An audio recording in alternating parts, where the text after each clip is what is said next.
ஆயுர்வேதம் ஒரு பொக்கிஷம், நம் ஆயுள் நீட்டக்கும் அற்புதம். டாக்டர் ஸ்ரீவர்மாஸ். பொருளாதார பலத்தில் அமெரிக்காவை இந்தியா முந்தியிருக்கிறது என்று தொழிலதிபர் எலான் மஸ்க் குறிப்பிட்டதை சுட்டிக்காட்டி, இதுவே இந்தியாவின் வளர்ச்சிக்கு ஆதாரம் என்று மத்திய நிதியமைச்சர் நிர்மலா சீதாராமன் தெரிவித்துள்ளார். உலக நாடுகளின் ஜிடிபி தொடர்பாக IMF எனப்படும் சர்வதேச நாணய நிதியத்தின் தரவுகளை அடிப்படையாக வைத்து வேர்ல்ட் ஆஃப் ஸ்டாட்டிஸ்டிக்ஸ் என்ற நிறுவனமானது புள்ளி விவரங்களை வெளியிட்டது. அதில் 26.6% ஜிடிபி உடன் சீனா முதலிடத்தில் இருக்கிறது.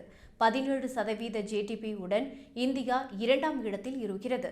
9.9% ஜிடிபி உடன் அமெரிக்கா 3வது இடத்தில் இருக்கிறது. அந்த பட்டியலை அமெரிக்க தொழிலதிபர் எலான் மஸ்க் பகிர்ந்து உலகத்தின் அதிகார வரிசை இடம் மாறுகிறது என்று பதிவிட்டிருந்தார். பொருளாதாரத்தில் இந்தியாவும் சீனாவும் அமெரிக்காவை முந்துகின்றன என்பதை எலான் மஸ்க் மறைமுகமாக குறிப்பிட்டார். இந்நிலையில் இந்த ஆண்டு தாக்கல் செய்யப்பட்ட பட்ஜெட் தொடர்பாக மாணவ மாணவியர்களுடன் மத்திய நிதியமைச்சர் நிர்மலா சீதாராமன் கலந்துரையாடினார். அப்போது அவர் பேசுகையில், இந்தியாவின் பொருளாதார பலம் என்ன என்பதை எலான் மஸ்கின் பதிவு மிக தெளிவாக காட்டுகிறது.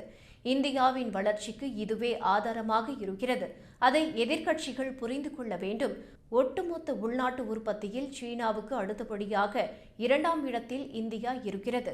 சீனாவின் ஜிடிபி 26.6% இருக்கும் நிலையில் இந்தியாவின் ஜிடிபி 17% இருக்கிறது.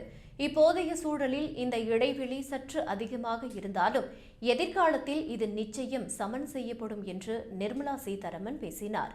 எதிர்காலத்தில் பொருளாதார வளர்ச்சியில் சீனாவை இந்தியா முந்தும் என்று நிதியமைச்சர் மறைமுகமாக குறிப்பிட்டிருப்பது கவனம் பெற்றுள்ளது.